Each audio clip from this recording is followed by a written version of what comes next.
Hello and welcome to Property Roundup here on iPropertyRadio with myself, Carol Tallon, the show where we chat to industry experts to get a view on activity on the ground and to learn about new trends emerging. This show is sponsored by daft.ie, Ireland's most visited property website. Today, I'm delighted to be joined by Tommy Carmody of Tommy Carmody's Property House in Ardfert, North Kerry. Tommy, you're very welcome. Thank you for joining us today. Thanks for having me, Carol. Thank you. Tommy, I probably know more about the North Kerry market than I do of some of the larger markets because of your very active use and your engagement on social media, which we love to see. So first of all, well done for that. It's great. Well, it's great to always know what properties are coming on the market and to get a handle on the rental trends. But last week, some of your posts really caught my attention because there's some really interesting things and maybe unexpected things happening across North Kerry, which we're going to get on to. But first of all, from your office in Ardfert, what geographic areas across North Kerry, or do you go into County Limerick as well? I have dealings in Glynn and Atay, again, as mentioned earlier, just with corporate lets, which I didn't envisage going out there, but home offices in Ardfert looking after predominantly Tralee, Venus, Ballyhaig, would like a little bit more in Ardfert actually, but yeah, North Kerry in general. But we still look after, or I still look after existing clients in Wicklow and Dublin from my time up there as well. So plenty of travel, yeah. Very good. Well, look, let's get the Wicklow and Dublin out of the way first. How are you managing that? Easy enough, actually. So with my model, I suppose, base my model on Siobhan line of auctioneers from when I used to look after. So it's look after a certain number of clients as opposed to a certain number of properties and always be available for people. But let's say if I'm going up and down to Dublin, you can do that in one day. If there's a viewing, you can do it. If there's inspections, you can cover off North Dublin, very handy, in one morning, allow a little bit of time slot for going from one to the next. It's easy, well used to it, yeah. There'd be a very big difference between Ballantyre and Ballyhaig. So there will be, yeah. Talk to us about what's happening in the local marketplace. Let's focus on the residential sales market first. First of all, is there any new homes development around North Kerry? Let's say there is new homes planned, going through planning. So there's a few different planning applications in Tralee now. Unfortunately, there was a large one there, I think, for about 250. It's appealed, gone to board plan all, I believe, but ultimately it will be granted. So that'll be great. And even from talking to people who are looking to downsize in the area, they're aware of what's coming down the line.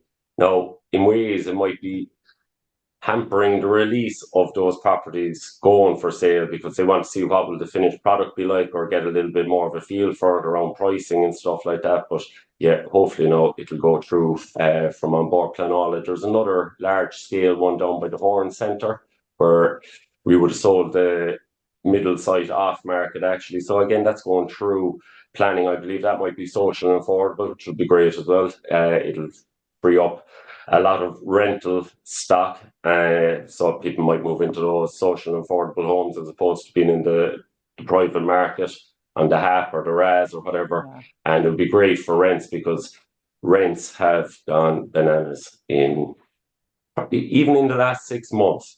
But yeah. Since I set up now in 3 years ago, I think, rents, I'd say you could have gotten a 2-bed apartment for $850 3 years ago. It would have been lovely.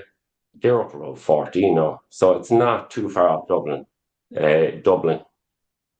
That's a crazy jump though in 3 months, in 3 years really. But look, there's a couple of things in what you've said there that I'd like to break down. So when you don't have a lot of new stock in the marketplace, it just makes the competition. It makes the competition for existing stock really heightened. And whether new stock is coming available for social and affordable housing or for the private rented sector, or indeed for the private sales, in any event, any new stock that's coming to the market is welcome because it takes pressure off existing stock.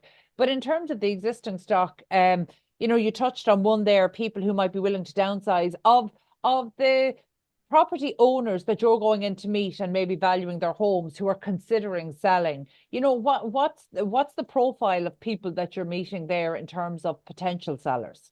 Potential sellers there, it's mainly where kids have either grown up, gone off to college, or more recent have gone off to Australia or whatever. The homes are too big. Even my own parents would have a house. Are they looking to downsize?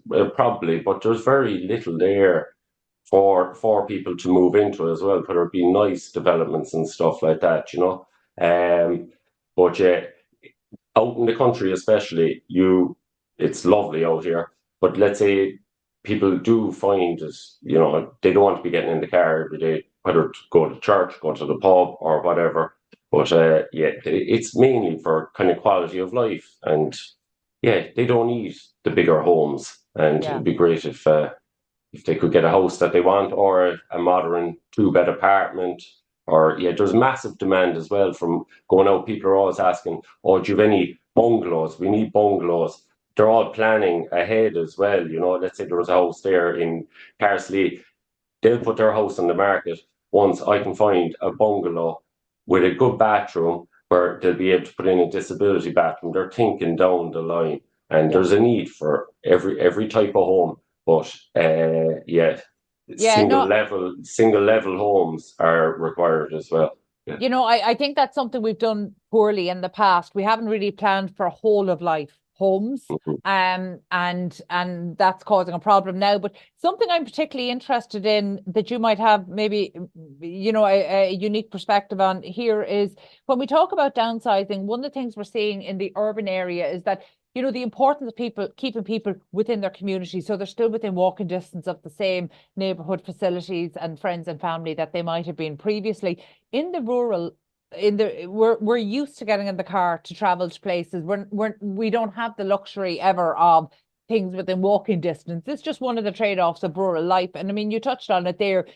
You're in a particularly beautiful and scenic area. Most people would be familiar with Ardfert, maybe driving from Tralee out to Banna Beach or out to Ballyhaig and the old Kerry Head. So people would be familiar and they'd know that it's a particularly beautiful scenic area in North Kerry, and maybe one that has been a little bit left behind by modern tourism in recent decades. It probably would have had a lot of domestic tourism 30, 40 years ago and maybe fallen out of fashion somewhat Yes. in terms of the tourism market. But for people who want to downsize in such rural locations, is their only choice to come into kind of the outskirts of Tralee or, to the outskirts of even the village centre in Ardfert?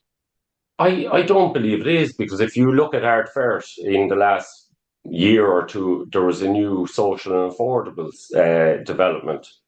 Fantastic homes. There's other sites in the area.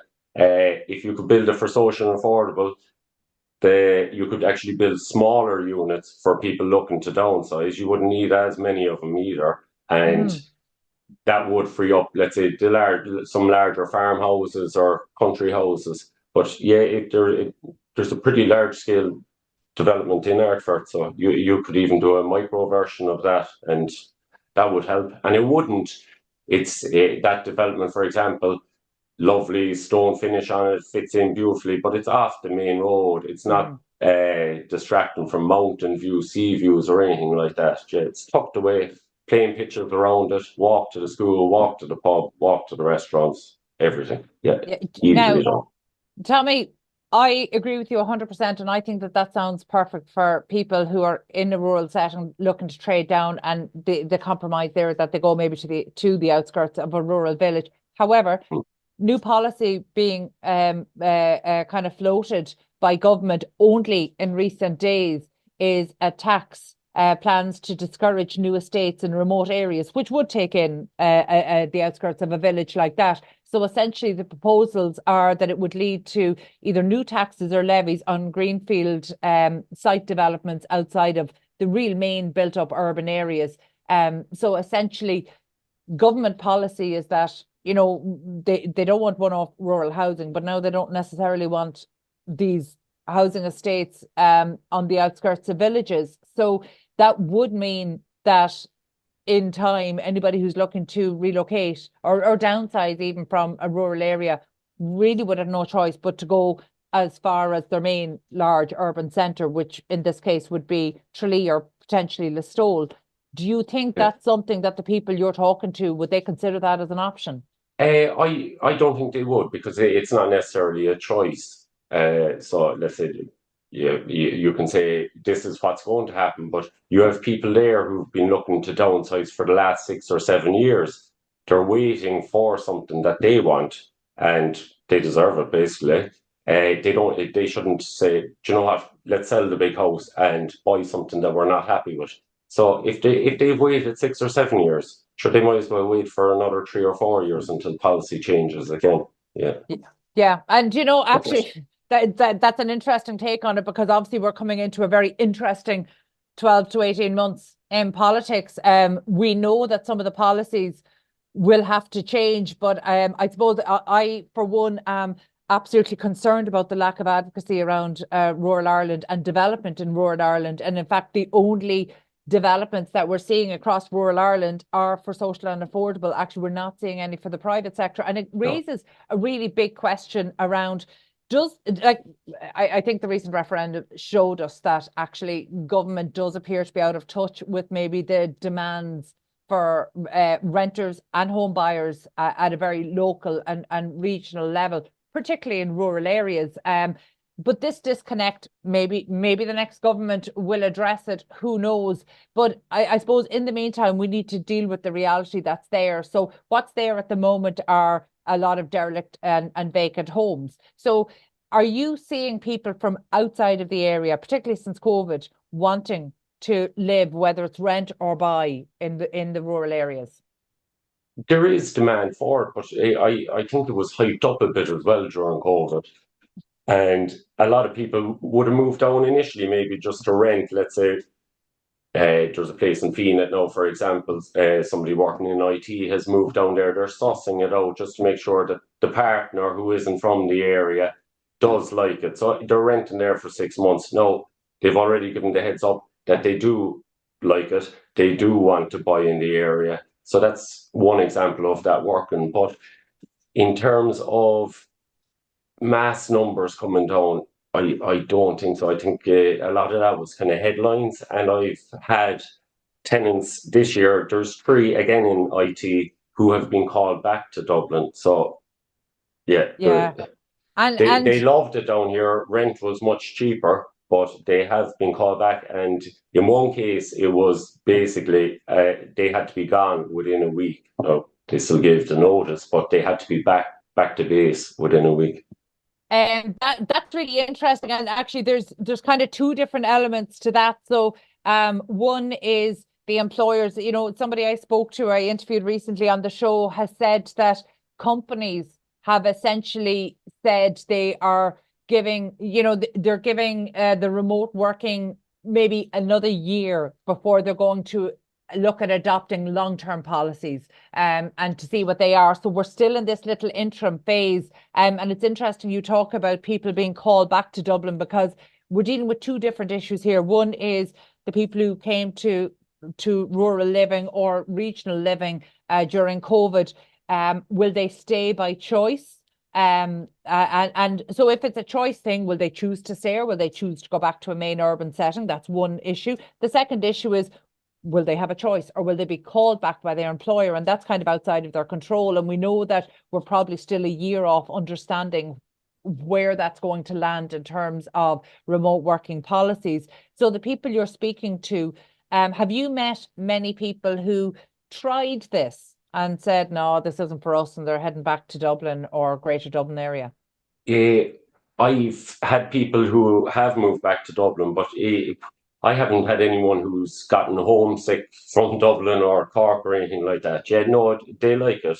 And yeah, let's say Tralee there now, if you were to move down there, you can get everywhere within 5 minutes. You can go to the bank, there's no queues. You can go to the shops, no queues. Drive out to the beaches in 10 minutes. You've Feenet, Ballyhigh, Bannet, there's like 12 kilometres of beaches. You can get everywhere very handily. childcare costs, that does come up. People can't get over how cheap it is out here, or in Kerry compared to Dublin.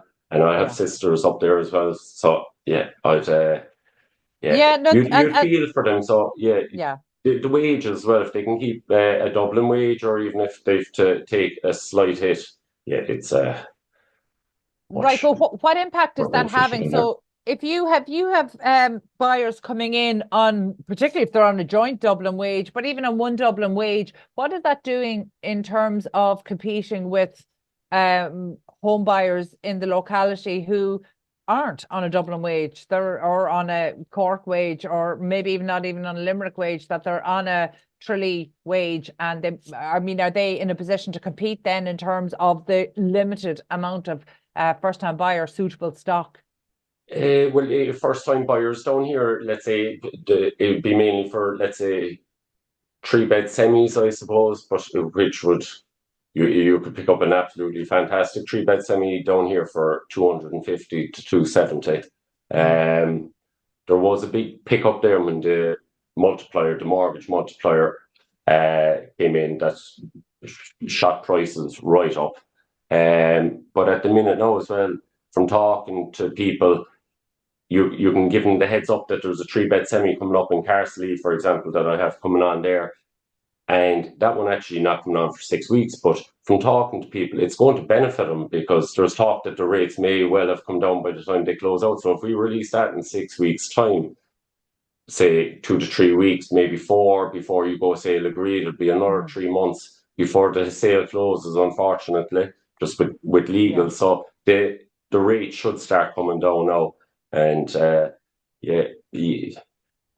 from talking to somebody else, well, there's a new mortgage provider in town there. I think they're trying to tie people into fixed rates now for 3 years, which might have been good going back, but it's actually unfair on the buyers to be trying to tie them in now, knowing that the interest rates are coming down. Well, I suppose their point is probably that you don't know these things. We can only speculate that the interest rates are going to come down. But no, I agree with you. There's not a lot of transparency. There's not a lot of transparency across our mortgage rates. It's when you talk about that particular kind of three-bed semi you have coming up in Carsley, when you know you have that, and obviously you would have dealt with, I presume, underbidders and disappointed would-be buyers. When you give them a heads up on a new property that's coming to the market over the next 6 weeks or thereabouts, what level of demand is there for a property like that?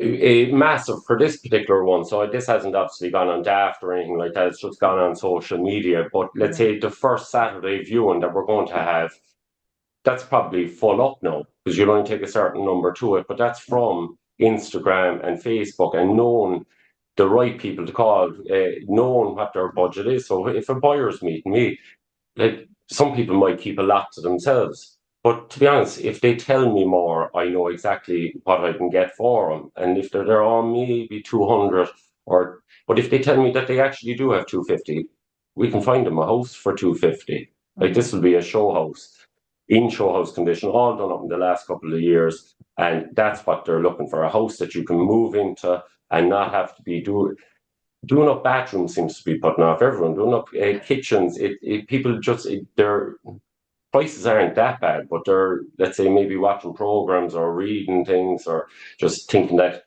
everything is going to cost an absolute small fortune, but it doesn't necessarily have to. Yeah. Now listen, but for the moving, we don't like to point fingers, but Dermot Bannon is entirely responsible for that. It's not a coincidence that they've appointed a QS to work alongside him.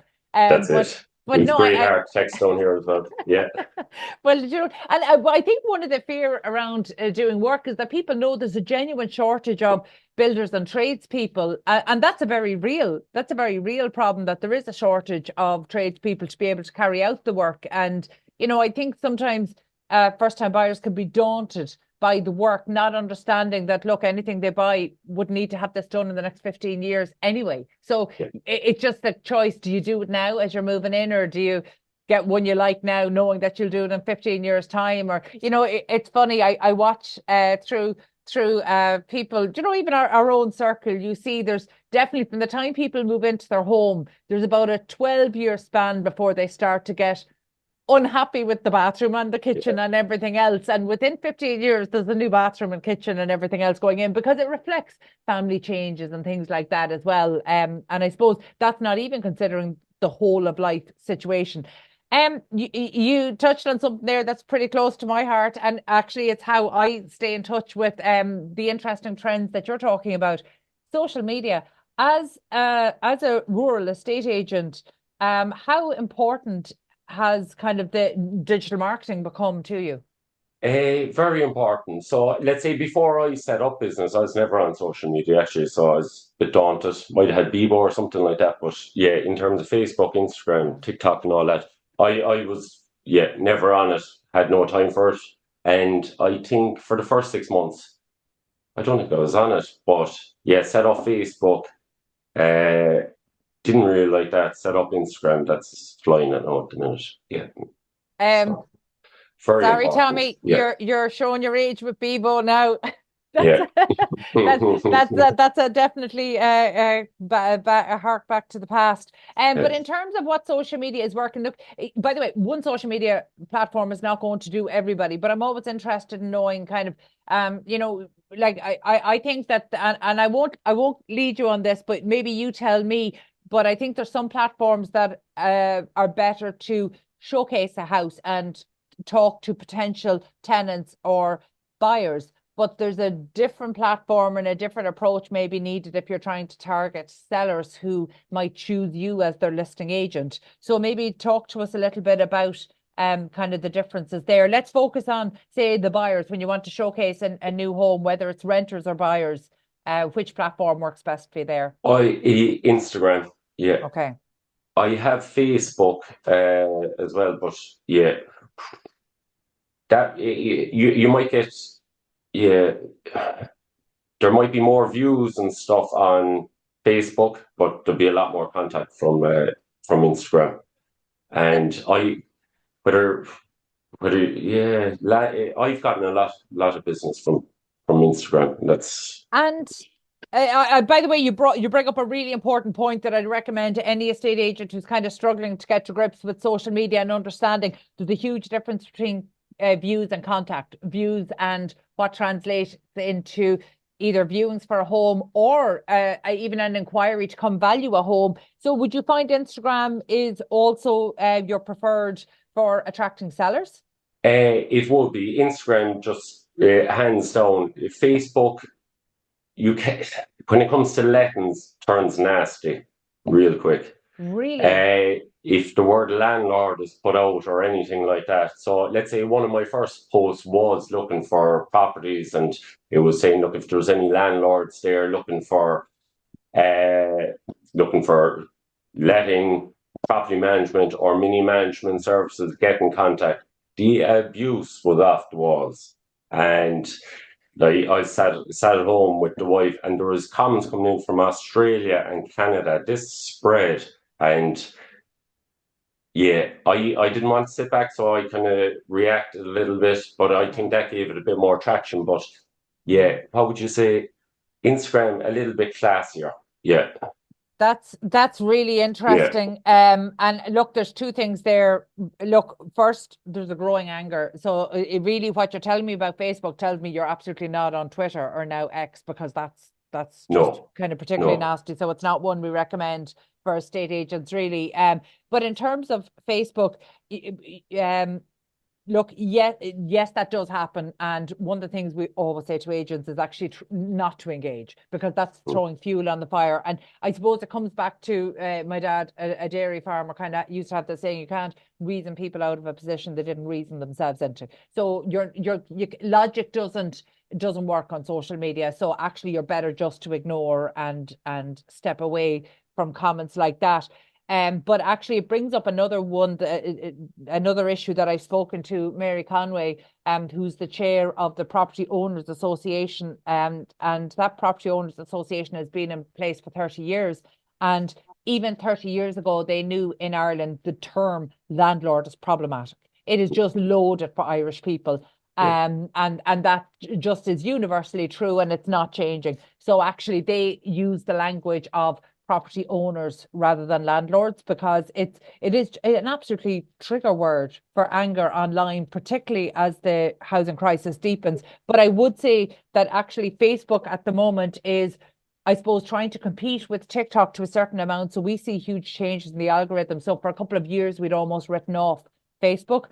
And then almost overnight, we went from maybe having 20,000 views a month to having 750,000 or 1 million. And so now we'd consistently be seeing that. And actually, we're in a really interesting space where we see Facebook's reach for a similar size audience is overtaking TikTok's, because TikTok doesn't favor brands as well as it favors people, which I understand. Yeah. But it's a reality that estate agents will find. So the individuals within a company might do better than the company itself. So I would just say, I don't want estate agents to be put off from using Facebook or Meta now, because of comments like that unfortunately nasty comments do happen on social media, and you just essentially need to build some resilience yourself and train your team in how to deal with this in a very non-confrontational way. And we would say just not engaging is the best thing there. But you do need to follow where the leads are coming from. And if you say it's not about the views, it's about the contacts, it's about where you get your inquiry, whether it's to view or not. And if that's Instagram for you, then by all means lean into it. But I wouldn't rule out the other, because there's great reach. And in terms of sellers, we know that the Facebook generation tends to be a little bit older, so they tend to be property owners who yes. might be interested in potentially selling. So talk to me about your pipeline kind of over the next 12 months. I mean, you mentioned there a few that you've known about that are coming online over the coming weeks. But yes. with new homes at such a shortage, so that means the people who would potentially be selling have nowhere to go. Where do you see your pipeline over the next 12 to 18 months coming from? Let's say pipeline in terms of sales, I'll probably hit the same figure of sales as last year, and I'll be very happy with that actually. It's only myself, so I'm not overly concerned about, let's say, increase in sales by 20%, 30% or whatever. Last year I think I had 52 listings. This year I'm at 20 already. It'll go to 60. That's more than enough. It's just me, and for me to look after clients the way I want to and be on the end of the phone whenever they ring, I get back to them on the day, whenever. That's it. It'll be difficult, but let's say with lovely houses coming on, let's say there's 4-bed detached coming on in Ballyhige. There'll be a large one coming on in Phoenix towards the end of the summer. I think is it 10 where their services agreement signed. So if I pick up maybe another 10, I'll be happy. Yeah. No, and that's kind of a good approach to take. So let's talk about the rentals market, because this is really what caught my attention when you were posting about some of the rental markets you're getting. Quite frankly, you're achieving prices in North Kerry that we generally only see in the Greater Dublin area. So just explain to me, or maybe tell us a little bit about the types of properties that you're dealing with. Do you deal with lettings and management? Letting management and mini management, yeah. Okay. So with lettings there, as I said before, we started this off at the first week in January. I had a feeling this year is going to be kind of tough, so just said, let's put the focus on rentals for definitely January and February. No, that's dragged into March, but it's all worked out well. But there's so many landlords out there just afraid of losing absolute control of their property that if I'm talking to them, they're there, look, we'll rent it for 6 months or we'll do it for 9 months. And it was just trying to figure out how are we going to find somebody for that amount of time and know that they're going to move on, because once you're in there a minute after midnight on the 6th month, you're in there indefinitely. So went down the corporate letting route and it's working fantastic. So I've houses in Phoenix, for example, rented to construction workers who are working up on the MTU campus. they'll be there for a certain number of months after that. Then there's going to be a new tranche coming in, and we're renting as well on licenses as opposed to leases in most cases. But out in Listowel, there's a home there. There's another construction body who are going to be working on Tarbert Power Station. They're moving in this Sunday, actually, a former B&B. There's Airbnbs as well, which I thought everybody involved in Airbnb was loving it, but I've taken 8 houses out of Airbnb this year, and it's because of having the corporate rate. Now, Airbnb, people are saying, oh, look, we're making nearly as much in a week as we are in a month during the summer, but the corporates might pay maybe a bit of a premium, but it's still a fair price. So when you hear, let's say, 3,000 for a 5 or 6 bedroom home, it might sound crazy, but if you've got 6 staff in there, in lovely homes, no, by the way, and nice landlords, that's 500 per room. It's not crazy. There's students who are paying 650 for single beds and 725 for double beds. So it's all in moderation. It might sound wacky, 3,000, but there's homes rented in Listowel and Tralee at that. No, I never thought that you'd hit those figures, but they are good value as well when you have 6 or maybe 7 staff in there and they're well looked after down the road from work, and nice big gardens and everything with them. So. I think it's interesting when you talk about the motivations of the property owners in that case. So as in they're having difficulty getting homes back. So is that based on, is that a fear or is that based on experience? I mean, is there a difficulty with overholding? Okay, there is, and look, thankfully now, since when I came out of college, 2007, no matter who I was working with, very few troublesome tenants. Now I've had 2 that didn't go according to plan since setting up down here, but you hear horror stories, and there's a few homes there now that I'm managing. I've been asked to come in almost as the middleman, to be between the tenant and the landlord. There are loggerheads now, for example. There's one no park there, and we're with the RTB. Is it 14 or 16 months? It's crazy. Yeah. But what's the situation? Is it that rent is not being paid? Is it that the homeowner wants their home back? It was a bit of that, a bit of antisocial behaviour, falling outs with neighbours and stuff, but the frustration and the emotion is just built because of the weight with the RTB. It's, bananas. Like it took 6 different correspondences from the landlord for me to be added as an authorised agent. Look, the RTB is definitely it's putting logistical challenges in an already challenging marketplace. I'm interested in what you said about the Airbnb. So you've taken on 8 Airbnbs or properties that were previously, like that's a huge figure for the area that you're talking about. Is part of this driven by fear that, there's been, again, a lot of policy kite flying around, essentially regulating Airbnbs, making every Airbnb, even for 2 weeks, in use for 2 weeks of the year, requiring planning permission. Is there a fear around hosting or offering your property through Airbnb? And we should say Airbnb and other short-term letting platforms.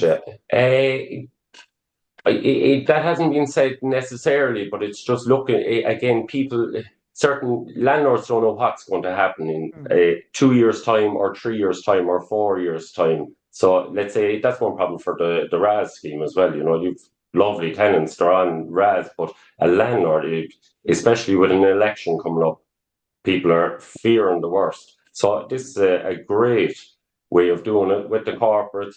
Rent a home maybe for a 6-month period now, another 6-month period. We know what's going to have happened in the next election. Maybe they'll go back to Airbnb, maybe they'll go long term if things were more favourable. But something has to happen where if a tenant moves in and they aren't fulfilling the basics, getting on with neighbours, paying the rent, keeping the house, you should not have to wait a year and a half. When I think about the North Kerry market, Tralee, because of Tralee IT, which of course is Munster TU Kerry, we know that has been growing year on year on year, so therefore creating demand Tralee always had a certain amount of demand for student accommodation. What does that look like now in 2024? 2024. So let's say pick one development there, Kerry Student Village. There, I'd look after, is it, I think, 10 or 11 homes up there, but there's 4 or 5 of those pre-let for next September already, and the next couple of, or the remaining homes will be filled there. I think we've two rooms and some of them 3 rooms full in others. So they're being filled up, and we're not actually putting the rent up this year Okay. in most. Yeah. And are they 9-month rentals? So some are 9 and some are 10. Now, some landlords down here for student accommodation, student specific, in other developments are asking me to go out with leases now, propose a 12-month lease because they're hearing that that's what's happening in Cork or Dublin. But look, in a lot of these cases, student specific, the students have different rights, so they could sign a 12-month lease and just give a month's notice and they're out anyway. So yeah, it's best to be fair, because with the 9-month rental, those homes are going to be rented to the corporates who are going to be construction workers up in MTU or the new Stellis building and stuff like that. So there might be a bit more hassle for me in doing 2 lets in a year for the landlord as opposed to 1. But ultimately the house don't be looked after. Do you know what? But I think it's interesting with the student accommodation, because my understanding is that there is policy pushback on trying to create 12-month leases for students, that essentially they should be 9 months. But if you're looking at purpose-built student accommodation, if they're accommodating a 9 or even 10-month lease, then if they have the ability to be able to do Airbnb or short-term lets for 2 months of the year, that might be a way to, again, supplement the income. But that's the purpose-built student accommodation. Tralee has always had students in the private rented sector, as in, dealing with individual homeowners. And is that still happening to any great extent? It is, and let's say people now who are on welfare can rent out rooms in their home as well. So that is taking people, but a lot of students would rather their own space as well. So let's say even if 2 students moved out of one house in December, they just didn't settle in college or whatever. If you put the ad up, there's just people running to get out of digs or whatever and get in with other students. Yeah. I suppose, Tommy, finally, because I'm conscious of your time, market aside, I'm really interested in the journey that you've taken, going from kind of a Dublin-based estate agency that was being part of a larger team in an absolutely, what could only be described as a hotspot for first-time buyers and families trading up and down, to go to the Home Office in Ardfert. How has that kind of journey been for you in terms of your property education? Well, in Dublin, I loved it. So let's say coming out of college, I would have gone working in Savile, so I would have worked with the best of the best, whether it be Mark Reynolds, there was Carol Kelly, there was Donald Keller, just the best of the best. Would have, when the downturn hit, it was time to pack the bags and head off travelling. Came back, went working with Newcombe Estates, but after that, went working with Lynham auctioneers, and that's basically it was great working there. That's one reason I moved out of Dublin. I suppose I wouldn't have been competing with her, but learned from the best, and the time was right. I kind of took a little bit of time off as well once I moved down, just let's say with young kids or whatever. But I was nearly burnt out as well, so it was nice to come down here and take it handy. And there was no pressure then as well starting up. So again, as people would have said, you're going to want to pack it in after 6 months, after 12 months, after 18 months, and once 3 years come, you'll be laughing. And it basically worked out that way. It's easy, and again, it's managing expectations. Very few clients, but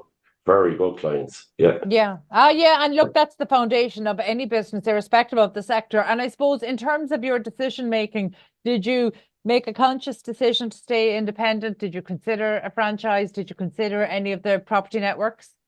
So no, I was always going to set up, keep it my own way, but let's say it's Tommy Carmody's property house. If down the line somebody else wants to get involved with a franchise, you have the property house aspect of it as well. So it could go that way. I have been approached by franchises, but no, it restricts market. So let's say I'm doing work in Tralee and Listowel. If you were to get involved with the wrong franchise, you're kind of being told stay here. Whereas I'll go where the best clients are, basically. Yeah, no, and that's fair enough. So Yeah. so that's telling me that Property House might be our property network or estate agency network of the future, possibly. It could be, or let's say if lettings were to keep going, that could be split up as well. But yeah. Are these things you think about now, just in terms of being so new into the business? You know, in any other business, you know, you're certainly groomed to think about your exit strategy at the time of startup. Are these things that you consciously thought, okay, where's the value going to be in the business in terms of the valuation of the business? You know, in terms of a growth strategy, There is, that you want to grow. because let's say you can maybe try and sell off an agency with sales or whatever, but let's say I personally wouldn't buy a sales agency, because you could sit back and get the houses that are ultimately going to come to the market for free anyway. If you're good enough, you just get the business. But with it's easier to put a valuation maybe on the rental, and the rental aspect of the business. Yeah, but yeah. Very good. Still So got 16 years left anyway. Yeah, so that's any tips for people who might be thinking of starting out and going out on their own? I'd say go do it. Yeah, go do it. Yeah. Just have the patience. Have the patience. Yeah, that's it. But yeah, let's say it's tough enough, but yeah, getting there. Yeah. And look, if you have been working away, you could plan it, whereas that you're saving up a little bit just to have the buffer to know that there might not be a decent wage for 2 years. But yeah, that's okay. Do you know what? As somebody who started my first business nearly quarter of a century ago with a full credit card, I think saving and being a little bit prepared is really good advice. So thank you. And I suppose finally, before we finish up today, for any sellers who are kind of considering putting their home on the market over the next year, but they're a little bit nervous about where they're going to go to, whether they're looking to size up or down or right size, whatever it is they're looking to do, if they want to stay locally, you know, what kind of advice do you have for them? I'd suggest that they just simply get in contact with me. I'd call out to the house. There's no pressure or anything like that.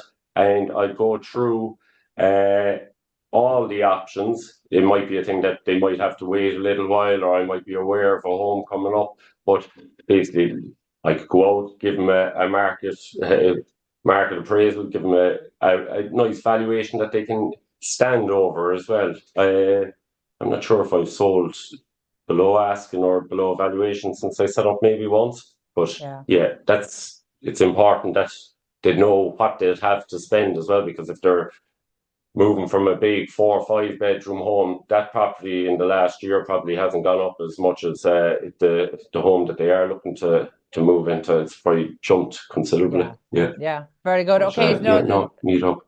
That's some helpful advice, and I'll add one more to that, and that is maybe to keep an eye on your Instagram feed as well, because you're very good at sharing the trends there, which we love to see and we really welcome. So thank you so much, and look, congratulations on all that you have achieved over the last 3 years. You know, I think we're in for a challenging time ahead, but I just don't know, is there ever any other way? In the last 23 years, I've yet to find a way that isn't challenging. So if you find it, please tell us about it. But genuinely, best of luck going forward. That was Tommy Carmody of Tommy Carmody's Property House. Thanks very much, You're very welcome, Tommy. My thanks to producer Katie Tallon and to the production team at Hear Me Roar Media. Also, huge thanks to our show sponsor, daft.ie, Ireland's most visited property website. And thank you indeed for tuning in. We'll catch you on the next episode of the Property Roundup. In the meantime, please be sure to check out all of the other Irish and international real estate and construction shows here on iPropertyRadio.com.